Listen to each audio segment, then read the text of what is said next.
Hi అండి. అందరికీ శుభోదయం. శుభ శుక్రవారం. శ్రీమాత్రే నమః. ఒక భార్య తన భర్తతో కలిసి సినిమాకి వెళ్ళిందనుకోండి, చాలా సంతోషిస్తుంది.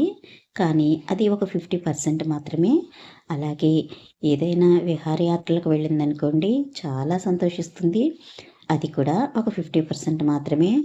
తన భర్త నుండి ఏదైనా విలువైన బహుమతులు అందినా కూడా చాలా సంతోషిస్తుంది. అవి కూడా ఒక 50% మాత్రమే. కానీ నిజానికి భార్య పూర్తి సంతోషంగా ఎప్పుడు ఉంటుంది అంటే, తన భర్తతో కలిసి కూర్చుని ఏదైనా చిన్న పూజ చేసుకున్నా సరే, ఆ సంతోషం ఆమెకు పూర్తిగా 100% లభిస్తుందండి.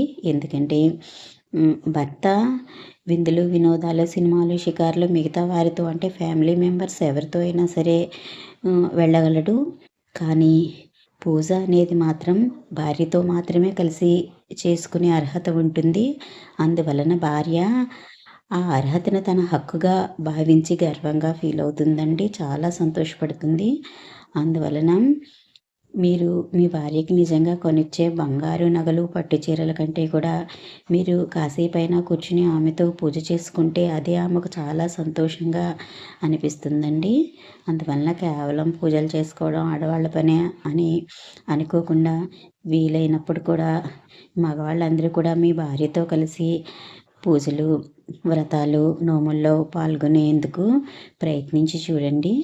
ఎందుకంటే నిజంగా ఆమె సంతోషం అనేది దానితోనే పొందుతుందండి. నిజంగా ఆమె మనసుకు నిజంగా సంతోషం అనేది ఆ విషయంలోనే 100% లభిస్తుందండి.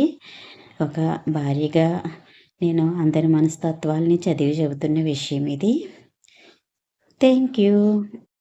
ఓం శ్రీరామ రామ రామేతి శ్రీరామ రామ రామేతి రమే రామే మనోరమే సహస్రనామ తత్తుల్యం రామనామవరాననే శ్రీరామ రామ రామేతి రమే రామే మనోరమే సహస్రనామ తత్తుల్యం రామనామవరాననే శ్రీరామ రామ రామేతి రమే రామే మనోరమే సహస్రనామ తత్తుల్యం రామనామవరాననే శ్రీరామనామవరానన ఓం నమైతి.